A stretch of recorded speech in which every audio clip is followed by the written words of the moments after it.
Assalamualaikum warahmatullahi wabarakatuh. Waalaikumsalam warahmatullahi wabarakatuh. Bismillahirrahmanirrahim. Alhamdulillahi rabbil alamin. Wassalatu wassalamu ala ashrafil anbiya'i wal mursalin. Sayyidina wa maulana Muhammadin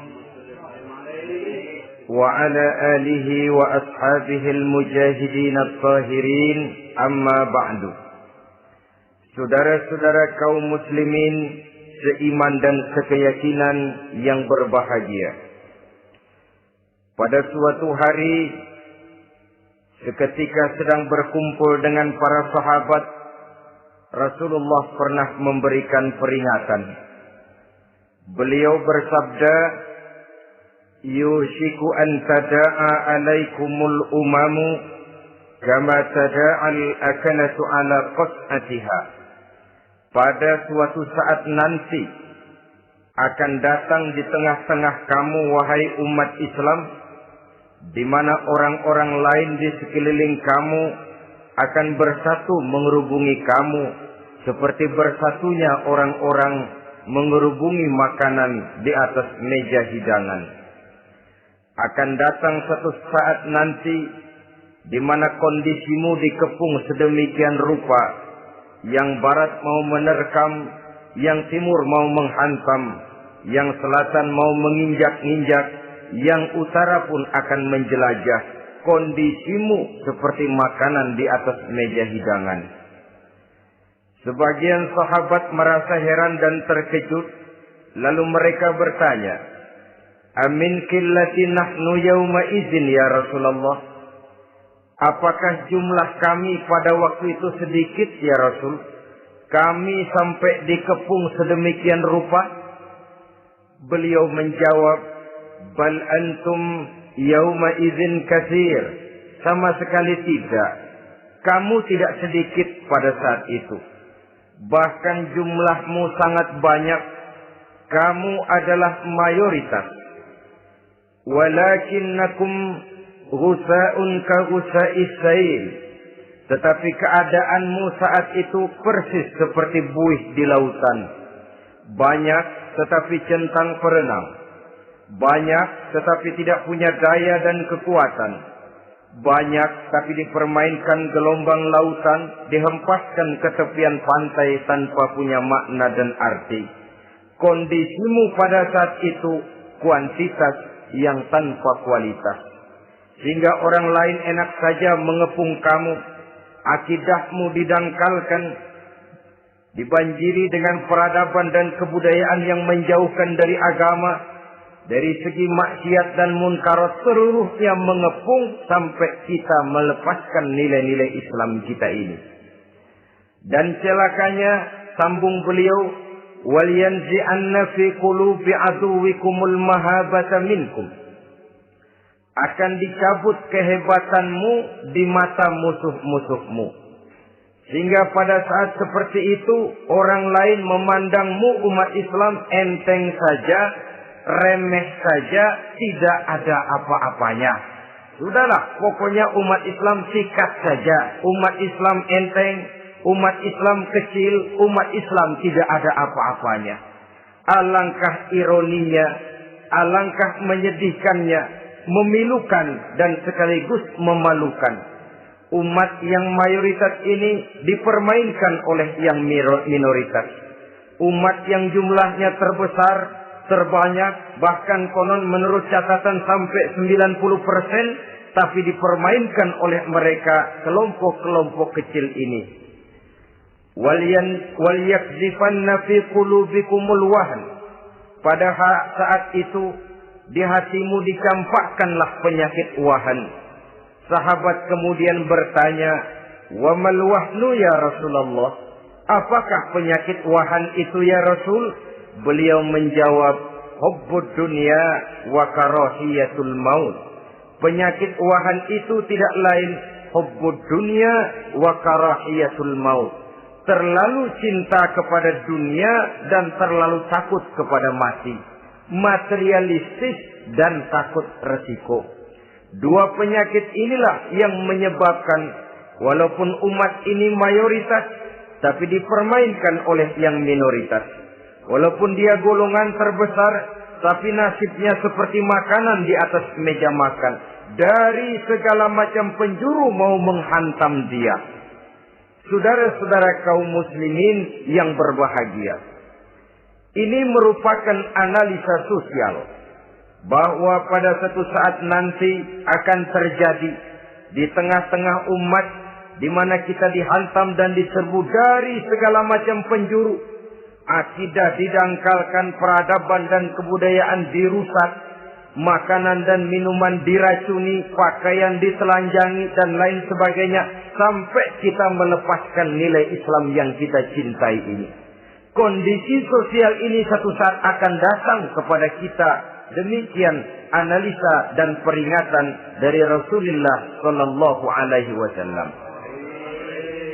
Marilah sekarang kita melihat, adalah benar bahwa di zaman sekarang kita insya Allah tidak akan mengalami perang Badar sehebat yang pernah dialami oleh Rasul dan para sahabatnya. Tetapi sesungguhnya perang yang kita hadapi di zaman sekarang ini tidak kalah hebatnya dengan perang Badar, tidak kurang dahsyatnya dengan perang Uhud, tidak kurang ngerinya dari perang Khandaq.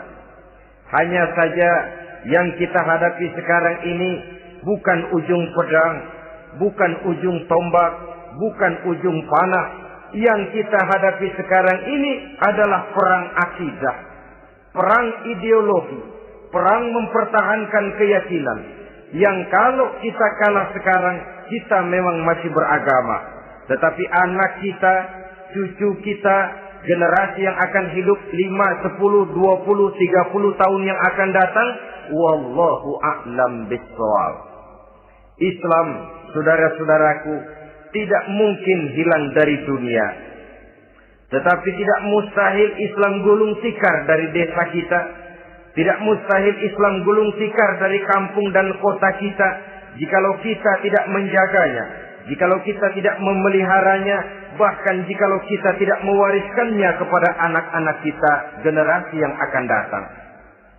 Marilah kita mengingat sejenak bagaimana Islam di Spanyol yang pernah jaya, pernah mewarnai daratan Eropa, dan yang sekarang hanya sekedar tinggal ceritanya saja. Ini pernah diperingatkan oleh Rasul dalam satu hadis, sayati ala ummati zamanun la yabqal Islam illa ismun wala minal Quran illa rasmun. Akan datang satu masa di tengah umatku di mana pada masa itu Islam ada tapi hanya tinggal sekedar namanya saja, dan Quran pun ada tapi cuma sekedar tinggal tulisannya saja. Apabila kita tidak mewariskan ini kepada generasi yang akan datang, maka serbuan-serbuan dari berbagai macam penjuru dari hari ke hari semakin kita rasakan kehebatannya. Tidak mustahil sejarah Spanyol akan terjadi di desa kita, akan terjadi di kampung kita, akan terjadi di kota kita. Orang Spanyol, kalau mereka cerita kepada anaknya, mereka akan cerita, nak, di sini dulu ada masjid. Kapan, Pak? Dulu benar dah. Banyak orang Islam kalau hari Jumat pada sembahyang, kapan itu, Pak? Dulu sekali. Sekarang cuma sekedar tinggal ceritanya saja. Bukankah sesuatu yang sangat tidak mustahil apabila kita tidak menjaga dan mewariskan Islam ini kepada generasi yang akan datang, maka serbuan-serbuan akan membawakan hasil yang diinginkan oleh para penyerbu itu tadi. Kita sudah menjadi umat yang mayoritas. Tetapi umat yang mayoritas ini menurut Rasul dikepung sedemikian rupa. Akidahnya didangkalkan, peradaban dan kebudayaannya ditekan sedemikian rupa. Kehidupan sosialnya dibuat individualis. Kemudian dari segi pergaulan, pakaian, makanan, minuman dan sebagainya diracuni sampai dia tidak lagi berpegang teguh kepada agamanya. Dan dikala itu hilang kehebatan umat ini di mata musuh-musuhnya. Orang lain memandang kita ringan saja, enteng saja, satu umat yang sudah kehilangan wibawa. Padahal konon kabarnya kita mayoritas, tapi enak saja dikutak-kutik orang lain. Dan dikala itu di hati kita merajalela penyakit uahan. Penyakit uahan itu apa? Pertama, hubbud dunia, terlalu cinta kepada dunia. Terlalu cinta kepada dunia yang menyebabkan kita lupa. Lupa akan tanggung jawab dan kewajiban. Lupa meneruskan dan mewariskan Islam kepada generasi yang akan datang. Kita berlomba dan berlomba hanya untuk mengejar dunia dan seluruh isinya. Baik dia bernama material, baik dia bernama seksual, baik dia bernama pangkat, jabatan dan kedudukan, berlomba-lomba kita di dalamnya. Sampai tercampaklah penyakit hubbud dunia di dalam hati ini. Berurat dan berakar dunia itu, sulit dan berat kita berpisah daripadanya. Akibatnya kemauan untuk berbuat demi dan atas nama agama sangat sulit terwujud di dalam kehidupan ini. Yang kedua, karahiyatul maut, terlalu takut kepada mati.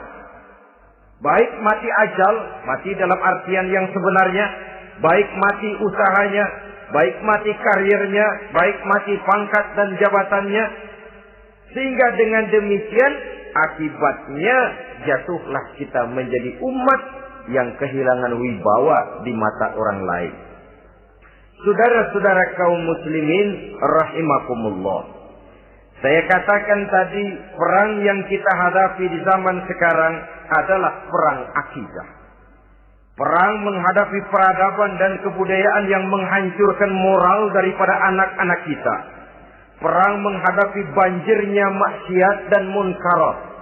Yang di tengah-tengah itu, di samping berkewajiban menjaga diri dan keluarga, kita pun juga berkewajiban menjaga anak-anak kita, generasi yang akan datang.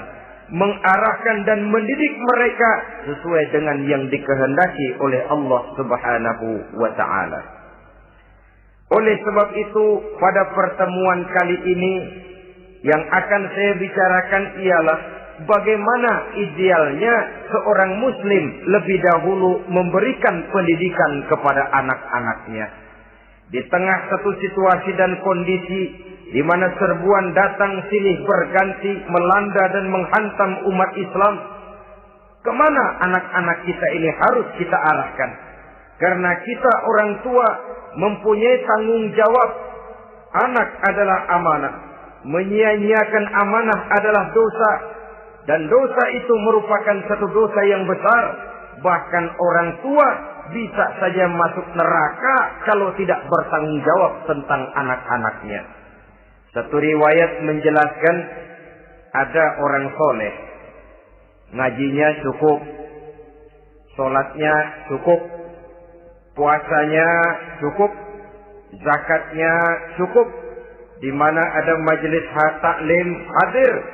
Baca Quran hobi. Fitnah orang tidak pernah. Di akhirat setelah disidang dia ternyata lebih banyak kebaikannya daripada kejahatannya. Maka dia pun diperintahkan dan dipersilahkan masuk ke dalam surga. Giliran anaknya disidang. Biang okem nih anak. Ditanya, siapa Tuhanmu? Tidak tahu. Siapa nabimu? Tenyaho. Apa kitabmu? Ora gelem. Kamu pernah sholat? Tidak. Zakat? Tidak. Puasa? Tidak. Judi? Hobi. Zina? Tiap malam.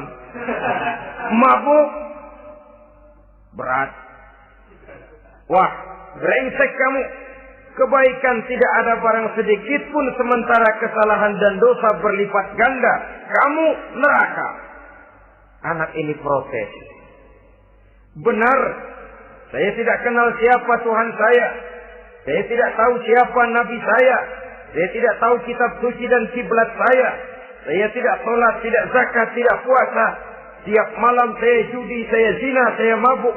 Tapi saya kerjakan semua itu karena saya tidak tahu dan orang tua saya tidak pernah memberitahu saya.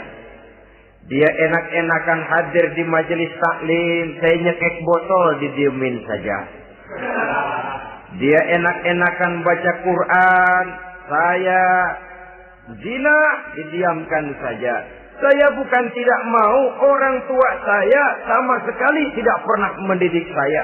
Dia mau benar sendiri. Maka kalau sekarang saya harus masuk ke dalam neraka, saya menuntut agar orang tua saya ikut sama-sama bergabung dengan saya ke dalam neraka. Gara-gara dia tuh saya jadi begini. Orang tuamu yang mana? Tuh, yang barusan mau ke surga. Ini orang tua yang sudah mau berangkat ke surga dipanggil. Sebentar dulu, Mas. Ini benar anak kamu? Iya, Pak. Waktu di dunia kamu tidak pernah ajarin dia ngaji? Sampai dia tidak kenal Tuhannya, tidak kenal nabinya, tidak kenal kiblat dan kitab sucinya? Iya, Pak. Dia tidak sholat, kamu diamkan saja. Dia tidak puasa, tidak zakat, kamu bersikap masa bodoh. Bahkan dia judi, dia zina, dia mabuk, kamu pun berdiam diri saja. Iya, Pak. Tahukah kamu bahwa anak ini adalah amanah? Menyia-nyiakan amanah artinya khianat. Dan khianat adalah dosa yang sangat besar. Kamu tidak bertanggung jawab. Maka kamu, anakmu, gabung ke dalam neraka. Saudara-saudara kaum muslimin rahimakumullah. Itu sebabnya Allah pesan benar-benar, ya ayyuhalladzina amanu qu anfusakum wa ahlikum nara.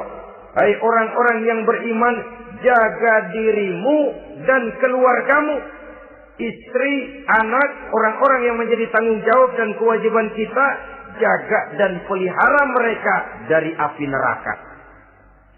Saudara-saudara kaum muslimin, lalu kalau kita orang-orang tua yang hidup di zaman sekarang ini sudah sering beristighfar, mengurut dada, melihat situasi, membaca peta keadaan, konon tantangan yang akan dihadapi oleh anak-anak kita 15, 20, 25 tahun yang akan datang jauh lebih berat dari apa yang kita hadapi sekarang ini. Maka adalah wajar jika kita sebagai orang tua yang cinta kepada agama, cinta kepada anak-anak kita, berpikir untuk mewariskan nilai-nilai yang luhur ini kepada anak-anak kita generasi yang akan datang. Bagaimana pada mulanya kita harus mendidik mereka? Mari kita telusuri apa yang dicontohkan oleh Al-Quranul Karim. Orang-orang tua bijaksana yang diceritakan dalam Al-Quran, kalau sudah berpikir tentang anak-anaknya generasi yang akan datang, pendidikan pertama yang diberikan kepada anaknya ternyata adalah persoalan akidah. Nabi Ibrahim, pertanyaan yang paling merisaukan beliau buat anak cucunya ialah, ma ta'buduna min ba'di. Saudara bisa lihat surah Al-Baqarah ayat 133. Anak-anakku, kalau pada satu saat nanti aku, ayahmu ini sudah tidak ada lagi, meninggalkan kamu semua, meninggalkan kehidupan dunia ini, ma ta'buduna min ba'di, apa yang akan kamu sembah nak kalau ayah sudah tidak ada lagi?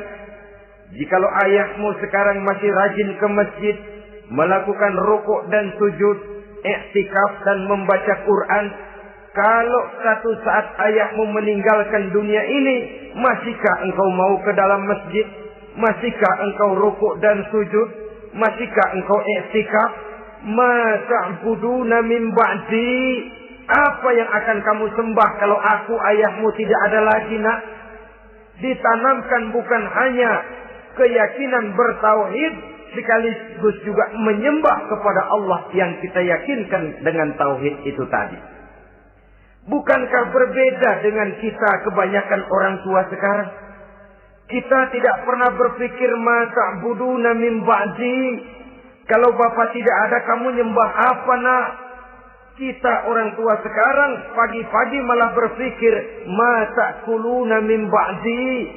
Kalau bapak nggak ada, kamu nanti makan apa nak? Bukan nyembah apa yang kita pertanyakan, bukan nyembah apa yang kita khawatirkan, makan apa nak? Maka yang dicari lalu sekolah-sekolah yang bonafit, yang tidak peduli apakah itu merusak imannya, mematikan akidahnya, menghancurkan keyakinannya. Yang penting ada jaminan hari depan bisa dapat lapangan kerja. Akibatnya berduyun-duyun orang-orang tua muslim menyekolahkan anaknya di sekolah-sekolah yang bukan Islam, yang nyata-nyata membahayakan akidahnya. Dididik dengan kultur dan budaya yang bertentangan dengan nilai-nilai agamanya. Bukankah ini berarti merelakan anak untuk dikafirkan? Bukankah ini artinya menyerahkan anak untuk ditulis menurut selera para pendidik yang tidak sesuai dengan nilai akidah yang dimilikinya? Mengapa kita tidak berpikir seperti Nabi Ibrahim yang sebelum memberikan pendidikan kecerdasan, sebelum pendidikan matematika, IPS, PSPB dan disiplin ilmu lainnya, yang pertama ditanamkan ma ta'buduna min ba'di. Kalau ayahmu tidak ada, kamu menyembah apa nak? Menyembah Allah, apa nanti malah menyembah harta? Menyembah Allah, apa nanti malah mendewa-dewakan pangkat dan jabatan? Menyembah Allah, apa malah nanti menyembah alam?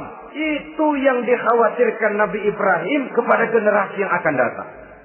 Dan itu saudara-saudara yang seharusnya mengkhawatirkan kita kepada anak-anak kita generasi yang akan datang. Lihatlah serbuan akidah di zaman sekarang ini. Dimanfaatkan kemiskinan kita umat Islam. Diberikan kita tawaran berupa beras, pakaian, obat-obatan, kalau perlu beasiswa, asal bisa melepaskan keislaman kita ini. Bertahap, sedikit demi sedikit, step by step, shibran bi shibrin wa zira'an bi zira'in.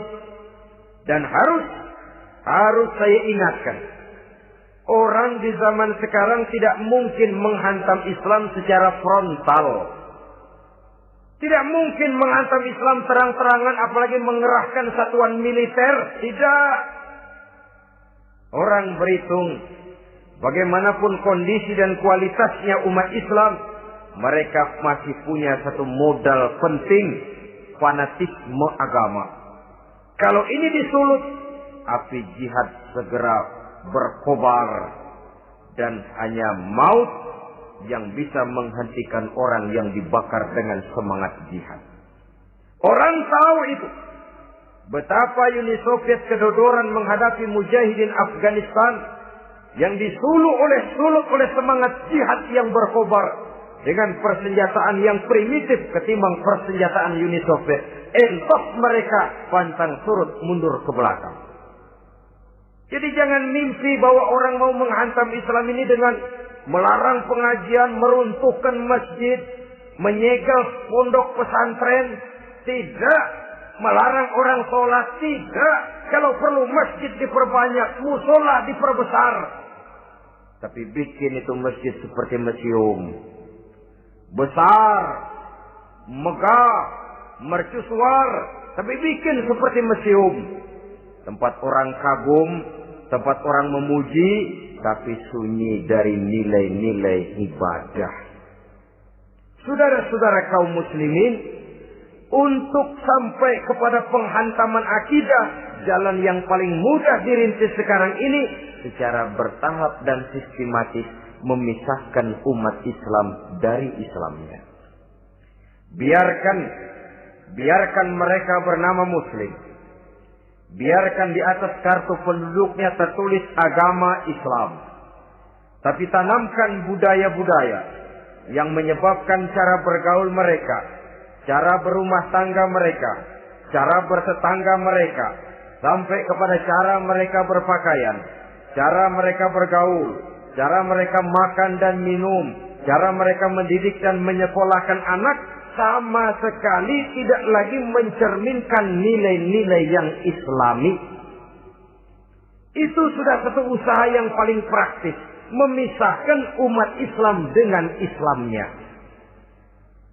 Kalau sadarlah kita ke arah ini usaha orang di zaman sekarang, maka yang harus pertama kita tanamkan kepada anak-anak kita, didik mereka dengan jiwa tauhid yang mengkrispal di dalam batinnya, meresap sampai ke tulang sumsumnya, yang tidak akan sampai pun nyawa berpisah dari badannya, akidah itu tidak akan berpisah dari hatinya.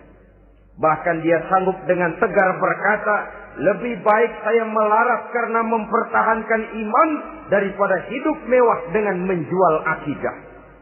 Satu khitbah, satu garis kehidupan yang perlu kita wariskan kepada anak-anak kita, generasi yang akan datang. Dahulu ada satu tradisi, saudara-saudara. Kalau anak gadis kita dilamar orang lalu bertanya, anakmu mau ngelamar gadis saya, apa sudah khatam Quran berapa kali? Apa sudah bisa baca kitab macam-macam dan lain sebagainya? Sehingga lahirlah satu kebanggaan. Apapun motifnya, tapi pertanyaan semacam ini zaman sekarang sudah langka. Paling-paling yang ditanya kalau anaknya dilamar orang, anakmu kerja di mana? Gajinya sebulan berapa? Kendaraannya bebek apa soal? Apa-apa? Itu yang kita pertanyakan, berkisar di seputar materi, kerja, job, status sosial, dan lain sebagainya. Perkara bisa baca Quran atau tidak, nomor 18. Perkara sembahyangnya rajin apa tidak, nomor 36. Saudara hadirin, akibatnya terjadi pergeseran nilai. Maka mendidik anak menurut tuntunan Quran adalah seperti yang diberikan contoh oleh Luqmanul Hakim, yang diceritakan dalam surah Luqman mulai ayat 11 dan selanjutnya. Apa pendidikan pertama yang harus kita berikan kepada anak? Pertama, ya bunayya la tusyrik billah. Wahai anakku, jangan sekali-kali engkau menyekutukan Allah. Nah, jaga tauhid, pelihara iman, mantapkan akidah. Ini dasar yang pertama. Belum lagi anak mengenal berbagai macam disiplin ilmu, yang pertama ditanamkan tauhid. Ini yang mendasari kehidupan. Ini yang akan menjadi mewarnai dan menjadi warna dari kepribadian seseorang. Sentuhan jiwa tauhid di dalam diri si anak. Belum lagi sempat dia kenal yang lain. Yang pertama yang kita tanamkan, kita wariskan, kita berikan, la tusyrik billah. Jangan sekali-kali menyekutukan Allah. Nah, kalau ini sudah tertanam, ini sudah merupakan satu fondasi yang kuat. Selebihnya nanti tinggal melihat bakat si anak, kemana dia harus dididik ini. Yang terpenting nilai iman lebih dahulu tanamkan. Dan untuk menghancurkan nilai keimanan, saudara-saudara, saya katakan, ingatkan kepada hadis di awal tadi, dikepung kita dari berbagai macam penjuru agar bisa melepaskan nilai-nilai iman dan keyakinan. Proses pendangkalan akidah, ditanamkan keraguan kepada agama, ditanamkan rasa malu beragama. Sholat malu, baca Quran malu, berangkat ke masjid malu, pakai jilbab malu. Ditanamkan rasa malu beragama.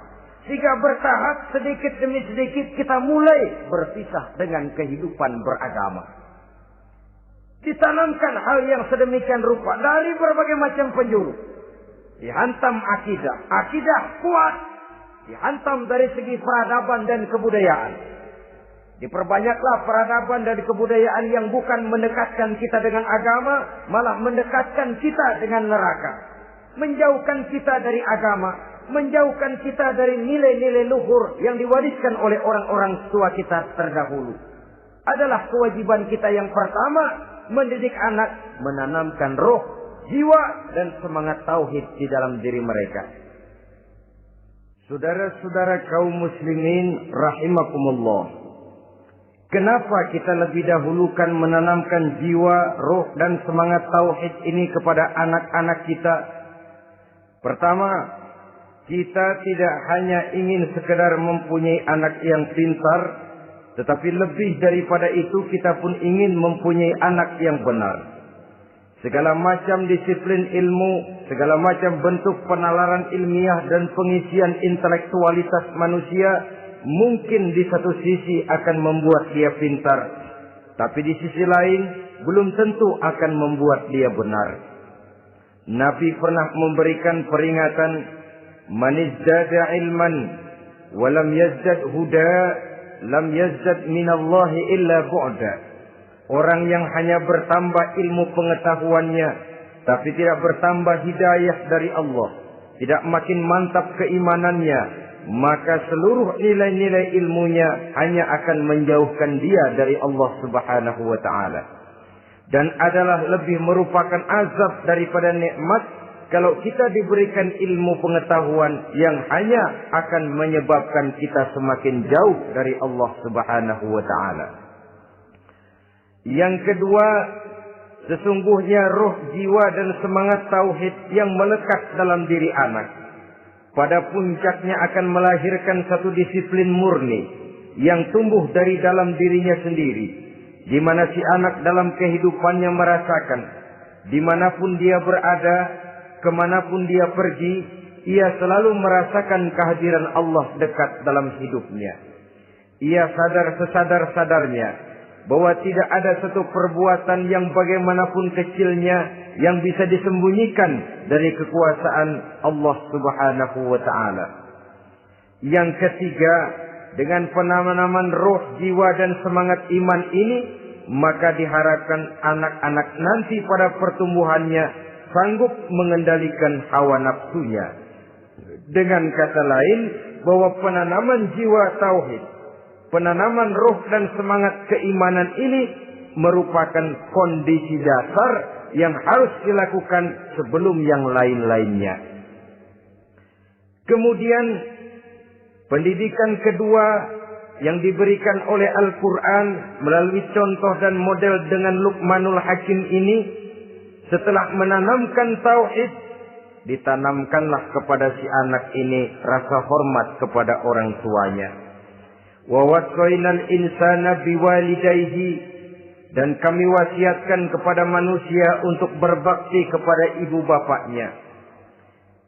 Hamalathu ummuhu wahnan ala wahnin, karena ibunya telah mengandungnya dengan kepayahan di atas kepayahan. Maksudnya dengan kepayahan dan kelelahan yang berlipat ganda.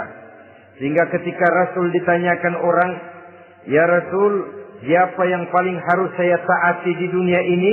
Beliau menjawab, "Ibumu." Kemudian, "Siapa lagi ya Rasul?" "Ibumu." Setelah itu, "Siapa lagi ya Rasul?" "Ibumu." Dan kemudian, "Siapa ya Rasul?" "Bapakmu." Ibu, ibu, ibu, bapak. Bahkan al-jannatu tahta aqdamil ummahat, surga berada di bawah telapak kaki ibu. Bagaimana menanamkan rasa hormat kepada orang tua di hati anak? Tentu yang pertama, bagaimana orang tua bisa memberikan keteladanan. Marilah kita sebagai orang-orang tua ini menyadari bahwa sebelum anak kenal sekolah dasar, sebelum anak kenal TK, ibtidaiyah, sanawiyah, sampai kepada perguruan tingginya, yang pertama dia kenal adalah lingkungan rumah tangganya, gurunya adalah ibu bapaknya. Di sini berlakulah apa yang dinamakan keteladanan. Keteladanan jauh lebih berhasil daripada sekedar teori-teori yang muluk. Keteladanan jauh lebih berhasil daripada berbagai macam indoktrinasi dan penataran. Kurangnya keteladanan akan menyebabkan anak mencari pola. Apabila kita orang tua ini tidak bisa memberikan keteladanan yang baik kepada anak-anak kita, maka pada suatu saat anak-anak akan menganggap enteng dan kehilangan wibawa kita sebagai orang tua di mata mereka. Dikala itu akan sangat sulit kita membentuk kepribadian mereka. Bukankah di zaman sekarang ini kita banyak mengalami krisis wibawa, krisis figur? Ada yang karena rapotnya merah melulu, gurunya dikeroyokin. Pak guru pulang sekolah dicegat. Bahkan nyaris ada orang tua pernah dibunuh oleh anaknya sendiri. Dan lain sebagainya, kasus-kasus yang sebenarnya tidak perlu terjadi. Karena memang bukan saja bertentangan dengan nilai budaya kita sebagai bangsa, tapi juga bertentangan dengan ajaran agama kita sendiri. Krisis wibawa, krisis figur, yang juga akibatnya harus kita sadari banyak faktor yang membentuk kepribadian anak. Pergaulannya, yang dibacanya, yang ditontonnya, yang disaksikannya di dalam kehidupan. Benar kita menyekolahkan mereka, tapi berapa jam mereka di sekolah? 6 jam, 7 jam paling lama. Sedangkan mereka hidup 1 hari 1 malam 24 jam. Kalau cuma 7 jam di sekolah, ini berarti lebih banyak dia di luar sekolah. Dan di luar sekolah itu artinya ya rumah tangganya, ya temannya, ya lingkungan di mana dia tinggal, yang seluruhnya sangat besar pengaruhnya dalam ikut membentuk kepribadian anak-anak kita. Saya katakan tadi, di samping kita menghadapi perang akidah, kita pun berhadapan di dalam perang menghadapi peradaban dan kebudayaan yang bukan saja menjauhkan kita dari agama, tetapi sanggup menghancurkan moral daripada anak-anak kita.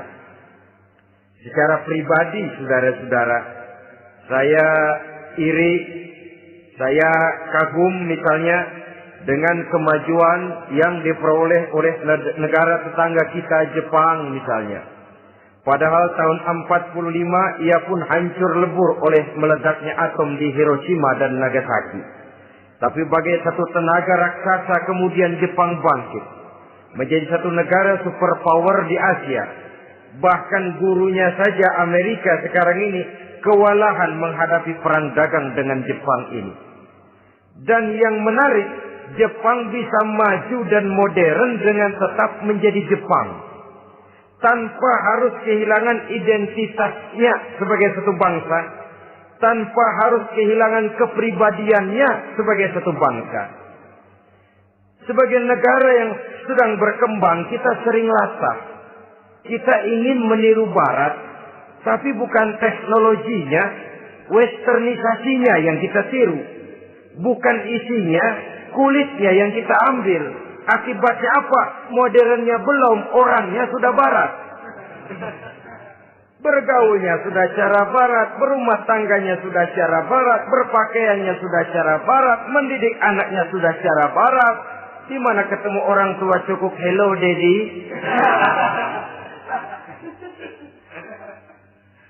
Kulitnya kita ambil, sementara isinya kita campakkan. Ironi dan menyedihkan. Padahal kita sesungguhnya bisa maju dan modern. Bisa mengejar segala ketinggalan dan keterbelakangan kita. Dengan tetap menjaga nilai-nilai luhur budaya kita sebagai satu bangsa. Mengambil isinya. Dan kalau memang tidak perlu, lalu mencampakkan kulitnya. Pengaruh peradaban dan kebudayaan yang menghancurkan moral daripada anak-anak kita. Oleh pesatnya arus teknologi. Oleh pesatnya arus komunikasi. Di mana hal-hal yang terjadi di belahan dunia lain dapat kita saksikan hari ini juga melalui layar televisi yang terjadi di Amerika, di Eropa, di Afrika, di ujung dunia yang paling ujung sekalipun. Di ujung dunia yang paling ujung, hari ini kejadian, hari ini sudah bisa kita saksikan. Pesatnya arus komunikasi. Kalau jatuh ke tangan anak-anak kita yang belum mempunyai filter, daya saring positif, akan dicerna oleh mereka tanpa memilah dan memilih. Akibatnya orang kampung bilang kelolodan. Makan nggak dikunyah lagi. Tentu saja akhirnya kelolodan. Dan kalau sudah kelolodan, menyusahkan kita seluruhnya. Oleh karena itu budaya menghormati orang tua perlu dijaga, perlu dipelihara dan diwariskan kepada anak-anak kita. Tali silaturahmi sehingga ada respeknya kepada orang tuanya. Jangan bapaknya dianggap CS, ibunya dianggap CS, kakeknya dianggap CS. Hilang rasa respek, hilang rasa menghormati. Sementara orang tua sendiri tidak bisa memberikan keteladanan, kurang mendapat perhatian dan lain sebagainya. Apalagi kalau baik ibu maupun bapak adalah orang-orang karier yang setiap hari sibuk menghadapi tugas masing-masing. Bapak sibuk rapat, pindah kantor sana kantor sini, ibu sibuk arisan, besarlah anak-anak di tangan pembantu dan lain sebagainya, sehingga dia merasa kurang mendapat perhatian, dan ini akan ikut membentuk warna dari kepribadian yang dimilikinya. Sampai kepada pelosok-pelosok desa, jaringan televisi memang menguntungkan. Tapi kalau sudah sampai kepada menayangkan budaya-budaya yang tidak sesuai dengan pola di mana mereka tinggal, pola lingkungannya, dan ingin mereka terapkan dalam kehidupan, ironi dan menyedihkan. Maka sering dikatakan, jikalau ABRI masuk desa, rakyat beruntung. Jikalau listrik masuk desa, rumah jadi terang. Jikalau koran masuk desa, rakyat jadi cerdas. Jikalau hakim masuk desa, rakyat lalu sadar hukum. Tapi jikalau maksiat dan munkarat masuk desa, minuman keras masuk desa, judi masuk desa, pelacuran masuk desa, rakyat tentu kiamat. Dan kita harus punya budaya untuk memilah dan memilih, mempunyai filter untuk jadi daya saring positif. Oleh karena itu, saudara-saudara, tahap kedua setelah menanamkan jiwa tauhid kepada anak, tanamkan rasa hormat kepada orang tuanya. Orang tua itu ibu bapaknya, orang tua itu guru-gurunya yang mengajarkan dia, atau yang dianggap tua yang lebih senior dari dia. Karena tidak ada satu peradaban yang berdiri sendiri. Bagaimanapun maju dan modernnya kita sekarang, tentu merupakan mata rantai yang berkaitan dari generasi terdahulu. Ini yang kedua. Setelah tauhid, berbakti kepada ibu dan bapak. Tidak ada satu kebahagiaan yang bisa ditegakkan di dunia ini tanpa doa, tanpa restu daripada ibu dan bapak. Ini keramat hidup. Doanya dikabul Allah dan kutuknya juga dikabul oleh Allah Subhanahu wa ta'ala. Jadi mendidik anak setelah menanamkan jiwa tauhid, menanamkan rasa hormat dan taat berbakti kepada ibu bapaknya. Itu yang kedua. Kemudian yang ketiga, melalui model Luqman, Quran mendorong kita untuk mendidik anak menanamkan etika otonom. Apa itu? Ya bunayya, innaha in takum misqala habbatin min khardalin fatakun fi sakhratin aw fis samawati aw fil ardi ya'ti biha Allah. Wahai anakku, sesungguhnya kalau ada satu kebaikan yang kamu kerjakan, kecil, tidak nampak oleh pandangan mata yang zahir, yang kecil itu tersembunyi di puncak langit, di dasar bumi yang paling dalam, atau di tengah batu hitam sekalipun, Allah pasti mengetahuinya dan pasti akan memberikan balasan yang seadil-adilnya. Pendidikan apa ini? Pendidikan moral. Menanamkan etika otonom. Nah, kau berbuat baik jangan karena dilihat orang. Kau tidak mau melakukan kejahatan jangan cuma karena ada polisi. Kalau ada polisi kau tidak mau jahat, kucing juga begitu. Coba lihat kucing. Taruh ikan asin di piring kaleng, tongkrongin. Aduh, kucing kalem, sopan, tenang. Sedikit kita lengah, habis ikan digarap. Tapi ditanamkan satu kesadaran, kemanapun kau pergi, apapun yang kau kerjakan, tersembunyi di tengah batu, di dasar bumi, di puncak langit, Allah pasti tahu. Dalam bahasa yang ringan, Kita ini diawasi oleh 2 hiperkomputer yang maha sensitif. Produksi langit, mereknya Rockheed dan Asid. Itu komputer yang sangat peka dan sensitif. Jangankan kita berbuat, kita berniat baik saja, komputer sudah nyatet sendiri. Inilah yang orang sekarang namakan waskat, pengawasan malaikat. Kalau hidup sudah merasa diawasi oleh malaikat, waskat berhasil. Tapi kalau waskat sudah diawasi malah nekat, itu yang gagal. Atau yang diawasi dan yang mengawasi sama-sama sepakat, itu juga bisa cincai. Saudara-saudara kaum muslimin rahimakumullah. Waskat dalam pengertian kita muslim, bagaimana hidup ini merasakan diawasi oleh malaikat. Intelektualitas yang tinggi sekalipun, IQ yang nilainya plus sekalipun, disiplin ilmu yang bagaimanapun banyak yang memenuhi benak kita, tanpa diiringi oleh etika otonom, orang sering mencari celah dan kesempatan. Mencari celah dan kesempatan. Tapi kalau sudah merasa, kemanapun saya pergi, dimanapun saya berada, kebaikan bagaimanapun sekecilnya saya lakukan, toh Allah pasti akan memberikan balasan. In khairan wa khairun, wa in syarran fa syarrun. Jikalau baik, baik balasan yang kita terima. Jikalau jahat, jahat kejahatan yang kita terima. Kalau sudah ke arah ini kita berpikir, maka sesungguhnya kalau kita berbuat baik kepada orang lain, hakikatnya kita sudah berbuat baik kepada diri kita sendiri. Lalu tidak ada merasa rugi berbuat baik kepada orang. Karena manakala dia melakukan kebaikan kepada orang lain, artinya dia sudah berbuat baik untuk dirinya sendiri. Jadi setelah tauhid, kemudian berbakti kepada ibu bapak, yang ketiga baru pendidikan tentang akhlak, tentang moral. Pola ini yang sering terlupakan oleh kita. Bahwa bagi kita itu pendidikan tidak lain upaya mencerdaskan otak anak. Jangan sampai sebab ini kelihatannya pembangunan makin maju, persaingan hidup makin tajam, tensi ekonomi semakin tinggi. Sementara jumlah tenaga kerja dengan lapangan kerja yang tersedia jauh dari mencukupi. Jikalau tidak membekali anak dengan pendidikan yang menunjang lapangan pekerjaan, orang tua khawatir, takut sekali anaknya jadi gelandangan. Dikhawatirkannya kehidupan dunia ini, sementara dia lupa kalau anaknya bisa jadi gelandangan di akhirat.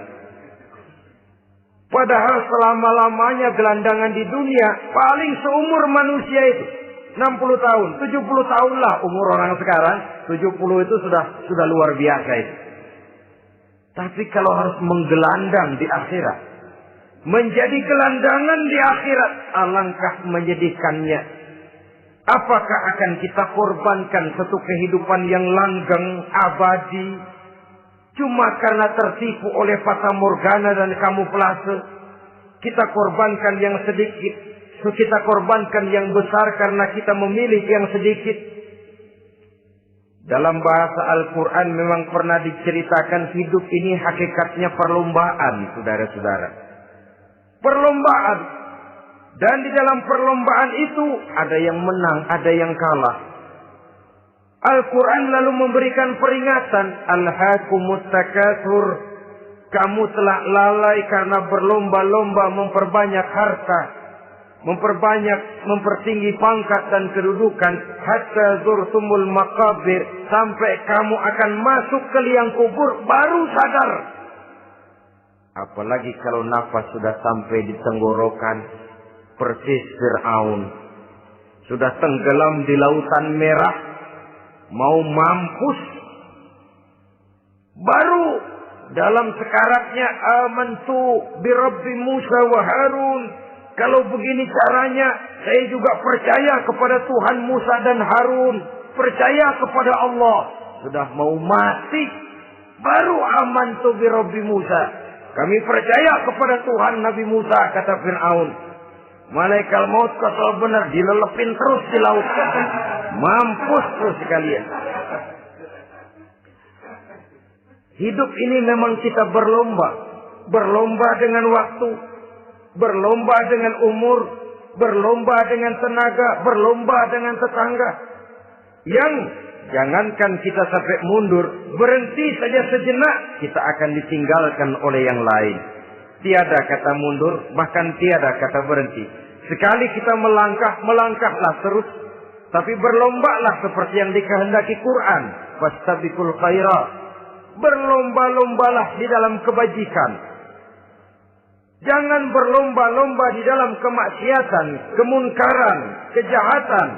Berlombalah dalam urusan kebaikan. Saudara-saudara kaum muslimin rahimakumullah. Tauhid, berbakti kepada ibu bapa, kemudian pendidikan tentang moral. Apabila pendidikan tentang moral sudah tertanam, barulah lihat bakat si anak. Kemana bakatnya?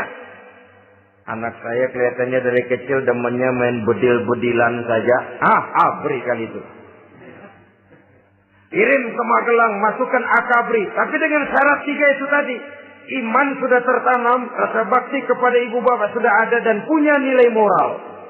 Sehingga boleh jadi nanti dia menjadi jenderal yang beriman, yang berbakti kepada ibu bapaknya dan punya moral yang tinggi. Kan lebih baik rakyat rendah tapi akhlaknya tinggi daripada pejabat tinggi tapi moralnya rendah. Jauh lebih baik rakyat rendah punya moral tinggi ketimbang pejabat tinggi punya moral rendah. Nilai moral ini yang jadi ukuran dan barometer di masyarakat. Yang ini yang sering kita lupakan. Bahwa kehancuran satu bangsa dimanapun di dunia ini selalu dimulai dengan kehancuran moral daripada bangsa itu sendiri. Sekarang membina nilai moral ini berat. Gadis kita, remaja, putri diberikan pakaian jilbab, mungkin dia sendiri masih setengah-setengah. Ditambah lagi oleh ledekan temennya. Jilbab lah kuno. Bau surga lah, bau masjid lah, bau menyan lah. Ditanamkan rasa malu untuk hidup dekat dengan agama. Kalau moral semacam ini sudah tertanam, sedikit demi sedikit kita mulai mengucapkan selamat tinggal kepada agama. Dan kemalangan apa yang lebih malang kalau kita sudah jauh dari agama ini? Bukankah Islam telah menyelamatkan manusia dari penyakit jahiliyah dan membawanya kepada satu kehidupan yang maju dan modern? Kalau kita tinggalkan Islam ini, bukankah artinya kita akan kembali kepada satu zaman jahiliyah? Hanya saja jahiliyah itu berada di abad modern. Versinya tentu lebih modern. Kalau zaman jahiliyah dulu mabuknya pakai arak, zaman sekarang sudah macam-macam orang bisa mabuk. Kalau zaman jahiliyah dulu anak perempuan dikubur hidup-hidup, zaman sekarang kadang-kadang belum sempat lahir ke dunia, malah sudah dibunuh lebih dahulu. Versinya saja yang berbeda. Kalau di zaman jahiliyah dahulu manusia menyembah batu yang bernama Latta, Uzza, Manat dan Hubal. Di zaman jahiliyah modern sekarang ini orang sering menyembah kepala bagiannya, sering menyembah atasannya, sering menyembah komputer, sering menyembah teknologi modern yang lebih diyakininya daripada Allah sebagai keyakinan sentral di dalam hidupnya. Saudara-saudara kaum muslimin rahimakumullah. Jadi yang ketiga, nilai moral yang ditanamkan kepada anak-anak kita supaya dia bisa menghadapi tantangan-tantangan hidup yang semakin berat ini dengan tetap berpegang teguh kepada nilai-nilai moral yang diwarnai oleh jiwa keimanannya yang bersumber dari ajaran agamanya. 3. Kemudian yang keempat, barulah tatanan kehidupan sehari-hari. Apa kata Luqman? Ya bunayya aqimis shalah. Setelah bertauhid, berbakti kepada ibu bapa, punya nilai moral. Ya bunayya aqimis shalah. Nak, dirikan salat. Rumah tangga muslim. Anak berumur 7 tahun sudah berani meninggalkan salat. Kata Nabi, pukul. Bukan untuk menyakiti, untuk mendidik. Karena sayang kepada anak. Saudara-saudara, kita khawatir betul kepada anak.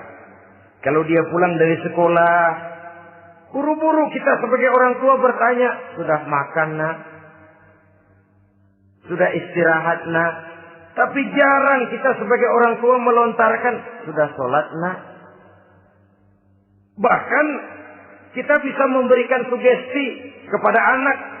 Nah, kalau kau naik kelas 1 sampai naik ke kelas 2, bapak beliin sepeda.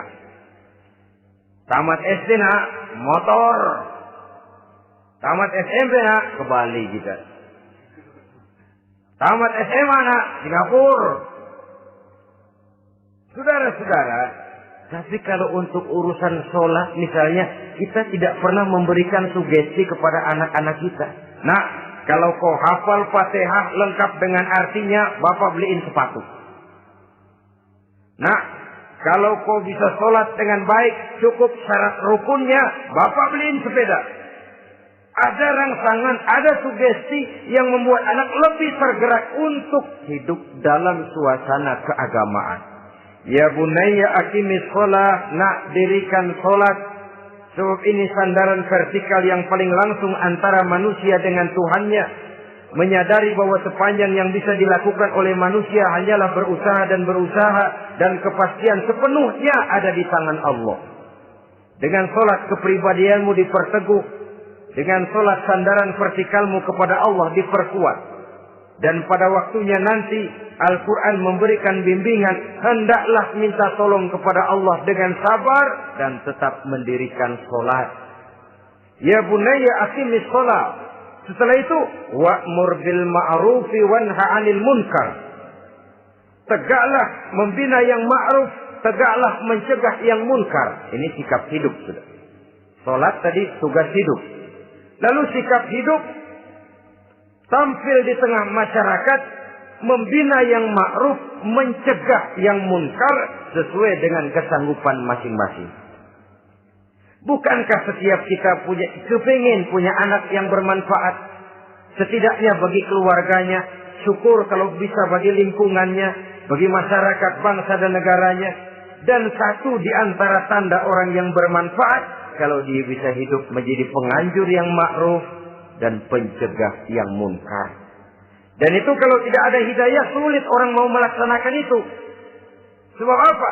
Ada kecenderungan belakangan ini di mana agama dianggap urusan pribadi. Sehingga orang lalu sering bilang, jangan bawa-bawa agama dah, itu kan bukan urusan agama. Ini sudah ciri berpikirnya sekuler. Jangan bawa-bawa agama. Agama urusan pribadi. Artinya orang mau sholat mau enggak, jangan bilang apa-apa dah. Urusan dia sendiri lah. Dia mau puasa dia enggak, merdeka saja, urusan pribadi. Agama bukan persoalan pribadi. Apalagi jika sudah menyangkut amar ma'ruf dan nahi munkar. Siap menegakkan yang baik, mencegah yang munkar untuk tegaknya satu masyarakat yang diwarnai oleh kebaikan dan terhindar dari segala macam kejahatan. Dan terus ayat-ayat selanjutnya mencerminkan sikap hidup. Namun yang intinya cara mendidik anak yang baik yang dicontohkan oleh Al-Quran dengan Luqmanul Hakim sebagai model. Pertama, tanamkan tauhid. Yang kedua, tanamkan rasa hormat dan berbakti kepada ibu bapaknya. Yang ketiga, tanamkan moral, nilai akhlak yang tinggi. Setelah itu yang keempat, biasakan hidup dalam suasana keagamaan. Kontrollah sholatnya, kontrollah baca Qur'annya, kontrollah puasanya di bulan Ramadan. Ajaklah anak-anak sholat berjamaah. Sehingga dengan demikian dia terbiasa oleh satu suasana yang mendekatkan dia dengan nilai agamanya. Dari sana diharapkan nilai-nilai ilmu yang didapatnya dari bangku sekolah akan menciptakan keseimbangan dengan yang ditanamkan oleh orang tuanya dalam bentuk yang dijelaskan oleh surah Luqman itu tadi.